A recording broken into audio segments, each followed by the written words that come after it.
I wasn't supposed to be there. Not in that room, not at that ceremony, not standing in front of 100 decorated officers pretending to toast unity and legacy. But I showed up, quiet and invisible in my tailored Army service uniform, holding a glass of untouched punch. My eyes were fixed on nothing in particular as the band played another forgettable march. Then the music stopped mid-note. It was the kind of stop that makes every head turn, before people even know why.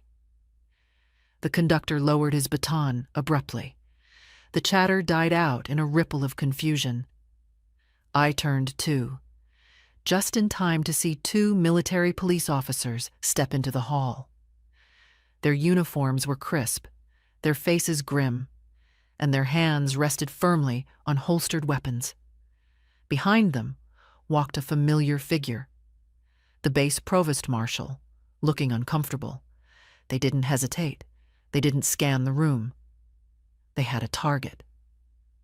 "Captain Riley Moore," the provost marshal called out. His voice was loud enough to slice the room in half. "You need to come with us immediately." I didn't flinch. I didn't gasp. I just set my glass down on a nearby table with a soft clink and felt the silence swell like a balloon ready to burst. My heels clicked on the marble floor as I turned fully toward them. The crowd parted like a wound opening. I saw the faces of generals, admirals, and senators, people I had briefed in secret, looking at me with a mix of shock and pity. Nobody moved. Nobody asked why. All I could hear was the buzz of whispers, barely held back. Then I saw him. My uncle, Colonel John Moore, was standing near the front of the room, right next to the podium. He was holding a glass of scotch. His face was unreadable to most, but to me, it was screaming. He looked calm, too satisfied. And that's when I knew. He hadn't just reported me. He had orchestrated this. He had waited for the perfect moment, the Joint Service Gala, the biggest event of the year, to make it public. He didn't want justice. He wanted a spectacle. He wanted to strip me of my rank and my dignity in front of the very people he spent his life trying to impress. As the MPs stepped closer, reaching for their handcuffs, I didn't protest. I didn't ask for an explanation. I didn't look at my uncle with fear. I looked at him with patience, because I knew something no one else in that room did. This wasn't the end of a story. It was the trap closing. And Colonel John Moore had just walked right into it. Growing up, I learned early where I stood in the family hierarchy. My cousin Kyle stood in the light. I stood just outside it, close enough to see everything, far enough to never be part of it. At every family gathering, my Uncle John would clap Kyle on the shoulder like he was already a general accepting a medal. Kyle's grades were impressive. Kyle's football game was discussed in tactical detail. Kyle's future was announced like a press release. When I spoke, if I spoke, the room barely noticed. I became Quiet Riley. That was the label. It was said with a half smile that made it sound harmless, but it never was. Quiet Ryle I didn't need follow-up questions. Qui at Riley didn't need encouragement. Quiet Riley would be fine on her own, or so they assumed. I remember one Thanksgiving vividly. I was 16. I had just won a state-level coding competition. It was a big deal. I brought the certificate to the table, tucked inside a folder, waiting for a lull in the conversation. "Kyle is thinking about the infantry," Uncle John announced loudly, carving the turkey. "Real leadership. None of that support battalion nonsense. He's going to lead men." My aunt clapped. My father nodded in agreement. "Riley," my aunt said, glancing at me for a split second. "Did you do something at school this week?" I opened my mouth. "I won the pass the gravy, Riley," Uncle John interrupted, not even looking at me. He turned back to Kyle. You need to start rucking, son. Get those shoulders ready. I closed my mouth. I slid the folder under my placemat. It wasn't cruelty in the loud sense. It was something colder. It was indifference wrapped in approval for someone else. I noticed how my uncle's voice changed when he spoke to Kyle. It carried pride, expectation, and ownership. When he spoke to me, it flattened. It became the voice you use for a receptionist or a guest who might leave at any moment. I stopped competing early because I understood the rules were set before the game began. Instead, I listened. I watched. I learned how to rely on myself when praise never came. That distance shaped me. It taught me not to perform for approval that would never arrive. It taught me how to move quietly, work without witnesses, and build confidence without applause. By the time I was old enough to choose my path, I had already accepted something important. If I wanted a place in the world, I would have to earn it somewhere else. Not at that table, not in that room. So I carried their silence with me, not as a wound, but as fuel. I didn't apply to West Point to prove anything, not to my uncle, not even to Kyle. I applied because of a promise I made the night before my mom died. She was the only one who saw me. In the quiet of her hospital room, with machines humming and monitors blinking, she grabbed my hand. Her grip was weak, but her eyes were fierce. "Don't let them make you small, Riley," she whispered. "You have a storm inside you. Use it." No one in my family knew I applied. I filled out the forms, prepped for interviews, and worked out in the dark before school, all in silence. I got my acceptance letter alone, standing by the mailbox in the rain, the envelope trembling in my hands. At West Point, I kept my head down. While Kyle, who had barely scraped in off a football recommendation, was partying and making noise, I was in the library. I was in the simulation labs. I finished in the top 5% of my class. I earned every bar on my uniform without ever once needing their applause. When I walked across that stage at graduation, I didn't scan the crowd for familiar faces. I already knew who wouldn't be there. Uncle John had taken the family to Kyle's graduation from a state college the same weekend. But I didn't feel empty. I felt full, whole, even. My achievements were mine alone. I never mailed them the graduation photos, never mentioned the awards. I could have, but I didn't want to invite their opinions into something so deeply mine. Keeping it to myself was a form of peace. No backhanded praise, no awkward small talk about what Quiet Riley was up to these days. Just silence. And in that silence, I became dangerous. By day, I walked through 6 layers of biometric security just to get to my office. My badge opened doors most people didn't know existed. Behind those doors, I wasn't just Captain Riley Moore, the quiet logistics officer my family thought I was. I was the chief of operations for Echo Division. We were a Title 50 unit, meaning we operated under intelligence authorities, distinct from traditional military Title 10 operations. We targeted asymmetric threats, chemical weapons proliferation, cyber terrorism, and rogue state actors. My clearance was top secret, SCI Tokschnoforn, with special compartmentalized read-ins that required a polygraph every 6 months. I dealt with raw feeds, satellite imaging, intercepted communications, and field agent updates in real time. Every decision I made moved pieces on a global chessboard where lives hung in the balance. But to my family, I had a data job. That's what Uncle John called it. Riley's little data job. They pictured me typing reports in a quiet cubicle, fixing printers, maybe organizing spreadsheets for a supply depot. They imagined PowerPoints, the kind of work you forget about before dinner. I never corrected them. Letting them believe that kept my real world safe.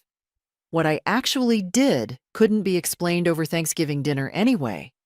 And honestly, I didn't want their commentary trailing behind classified missions. Inside the SCIF, sensitive compartmented information facility, every moment mattered. My phone stayed locked in a Faraday drawer. Conversations were recorded, time-stamped, and encrypted. There was no room for ego. I briefed generals who had stars on their shoulders but looked to me for the answers. I gave orders to detachments halfway across the world. I watched situations unfold on triple screen feeds while coordinating with field command in whispers and code. I didn't need credit. I needed precision and trust. Most days I went home knowing I'd prevented something no one would ever hear about. That was the job. That was the cost. Let them think it was paperwork. Let them mock the basement. It meant they were looking the other way while I did the thing that mattered. But arrogance has a way of making people blind, and my Uncle John was the blindest man I knew. It happened during a quick weekend visit to Fort Greystone, where my uncle was stationed as the base commander. I was there for a joint training seminar, staying in the visiting officers' quarters, VOQ. I knew Uncle John had a key to the VOQ. As base commander, he had a master key to everything, and I knew from years of watching him that he was suspicious. He didn't believe I was just doing data. He thought I was faking it. He thought I was inflating my importance, or worse, he thought I was incompetent and hiding it. He had made comments at dinner the night before. "You carry that heavy duffel bag everywhere, Riley. What's in there? You're knitting. Or are you just trying to look busy?" He laughed. Kyle laughed. I didn't laugh. I knew he would snoop. It was his nature. He needed to find a flaw in me to reassure himself that Kyle was still the better soldier. So I gave him exactly what he wanted. That morning, before I left my room to grab coffee, I placed a specific device in my bag. It was a Model X7 field hard drive. It looked menacing. Heavy, black, rubberized casing with a red sticker that read, "Classified Level 1, do not remove." To the untrained eye, it looked like the holy grail of secrets. In reality, it was a honey token, a decoy. It was a dummy drive we used for counterintelligence training. It contained no real data. But it did have one special feature: a biometric pressure sensor and a GPS tracker powered by an independent battery. The moment someone unauthorized touched it, it logged their fingerprint. The moment it moved more than 50 feet from my paired smartwatch, it sent a silent, asset-compromised alert to my team. I left the bag on the bed. I unzipped it just an inch, enough to be tempting, enough to look like a mistake. A quiet, incompetent mistake. I walked out of the room. I went to the mess hall. I ordered black coffee. 10 minutes later, my smartwatch buzzed against my wrist. Alert. Asset movement detected. Location: VOQ hallway. Vector: moving toward Command HQ. I checked the timestamp. I checked the biometric log that synced to my phone. User ID: unknown. Print, match, 99% probability, John Moore. I took a sip of my coffee. It was bitter, but it tasted like victory. He hadn't just looked. He had taken it. He thought he had caught me. He thought he had found proof that I was reckless with classified material. He was going to march that drive straight to the provost marshal and file a report that would end my career. He wanted to prove I was unfit. But he didn't know the law. By removing a device marked classified from the room of a Title 50 intelligence officer, without authorization and without a chain of custody, he was the one committing a felony. He wasn't reporting a crime. He was committing espionage. I didn't Run back to stop him. I didn't call him. I sat there and finished my coffee. I let him file the report. I let him set the stage. I let him invite the entire base leadership to the gala where he planned to expose me. He wanted a show? I would give him a finale. Back in the ballroom, the silence was deafening. The MPs were standing in front of me. The provost marshal looked nervous. He held a piece of paper, the report my uncle had filed.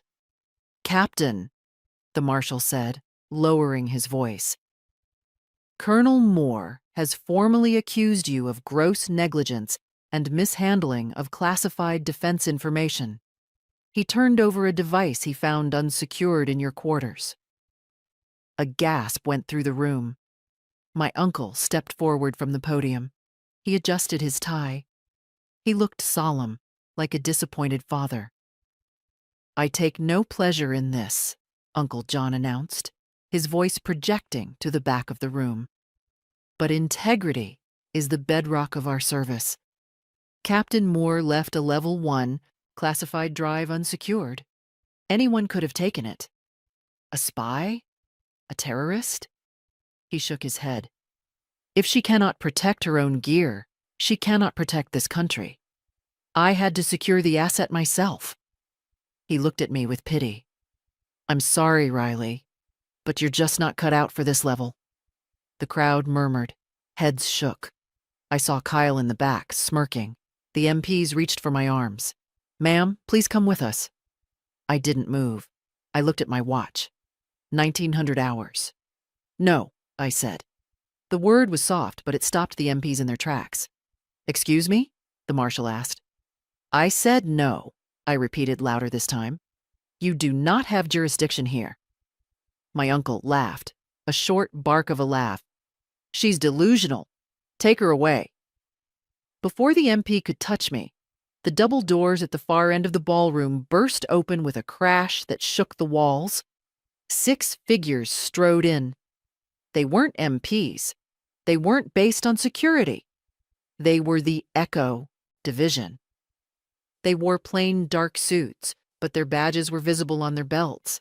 Department of Defense, clandestine services. They moved like water, fluid, silent, and terrifyingly fast. They flanked the room in seconds. The man in the lead was Agent Graves, my second in command. He walked straight up to the provost marshal. He didn't salute. He didn't ask. He held up a black tablet. "Stand down, Marshal," Graves said. His voice was like grinding stones. "This is a Title 50 operation. You are interfering with a federal counterintelligence investigation." The marshal looked at the badge. He looked at the tablet. He went pale. He stepped back immediately, motioning his men to lower their hands. My uncle looked confused. "What is this? Who are you people?" Graves ignored him. He turned to me and snapped a salute. Sharp, respectful, deferential. "Chief," Graves said, "the trap was successful. We have the telemetry data." I nodded. "Thank you." "Graves." I stepped forward. The crowd parted for me. I walked until I was face to face with my uncle. You set a trap?" Uncle John stammered. "I knew you couldn't resist," I said, my voice projecting clearly in the silent hall. "I knew you would snoop. I knew you would try to find something to use against me." I pointed to the evidence bag in the marshal's hand, containing the dummy drive. "That device," I said, "is a honey token. It is a decoy used to catch internal spies. It records biometrics and GPS location." I looked him in the eye. "When you removed that drive from my room, Colonel, you didn't secure it. You stole it. You broke the chain of custody on what you believed was a top-secret asset. You carried it across an unsecured base. You exposed it to uncleared personnel." I paused. "Under the Espionage Act, unauthorized removal and retention of classified material is a federal crime. And since you did it to a Title 50 officer, that makes it treason." My uncle's face drained of all color. He looked at the generals in the front row. They were staring at him with cold, hard eyes. He looked at Kyle. Kyle was looking at the floor. "Riley," he whispered, his voice trembling. "I'm family." "No, Colonel," I said coldly. "You're a security risk." I turned to Graves. "Take him into custody." Graves nodded to his team. 2 agents stepped forward. They didn't use gentle hands. They spun Colonel Moore around and cuffed him. The sound of the ratchets locking was the loudest thing in the world. "You can't do this!" my uncle shouted as they dragged him toward the doors. "I am the base commander! I made her! She's nothing!" I didn't watch him go. I picked up my glass of punch from the table where I had left it. I took a sip. I turned to the room. 100 officers were staring at me. Some are in fear. Some are in awe. General Hartley, the highest-ranking officer in the room, stepped forward. He looked at the doors where my uncle had just been dragged out, then back at me. He extended his hand. "Captain Moore," he said respectfully, "I apologize for the disruption. Please continue your work." "Thank you, General," I said. I set the glass down. I nodded to Graves. "Let's go," I said. We walked out of the ballroom in formation. My team surrounded me, a phalanx of protection and loyalty that my blood family had never offered. Outside, the cool night air felt like a baptism. The escort vehicle was waiting. Graves opened the door for me. "He's going to lose his pension, Chief," Graves said quietly as I got in. "Discharge, maybe prison time." I looked out the window at the base my uncle used to rule. "He made his choice," I said. "He wanted a spectacle. He got one." As we drove away, I checked my phone. I had missed calls from my aunt, from Kyle, from my father. I didn't listen to the voicemails. I opened my settings. I scrolled down to the block list.